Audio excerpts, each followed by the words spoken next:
Good morning, Shantanu বলছি মাইলস্টোর থেকে। আমরা এখন আছি কলপার সুসাইড পয়েন্টে।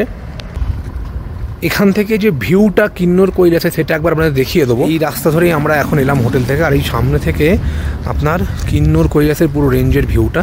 এই পয়েন্টটার নাম হলো সুসাইড পয়েন্ট।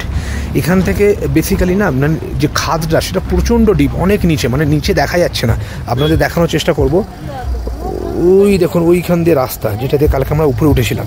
এখান থেকে গাড়িগুলো একদম ছোট্ট ছোট্ট দেখাচ্ছে। এখান থেকে ভিউটা খুব অসাধারণ, নো ডাউট, কিন্তু এতটাই রিস্ক জায়গাটা। দেখুন এখানে 4-5টা গাড়ি এসে জ্যাম লেগে গেছে। রাস্তাটা একটু সরু আছে, নেচার ভিউটা খুব ভালো, কিন্তু খুব একটুখানি কিছুটা হলো রিস্কি। দেখুন ওই যে HRTCর বাস যাচ্ছে, এখান থেকে আমরা বেরোবো। সামনে ওই যে গ্রামটা দেখা যাচ্ছে ওইখানে, এখান থেকে সুসাইড পয়েন্টের ভিউটা খুব অসাধারণ লাগছে। আমরা এখন এই রাস্তা ধরে, এই যে রাস্তাটা গেছে এই রাস্তা ধরে এগিয়ে যাব। সামনে আরও দুটো পয়েন্ট আছে আমাদের।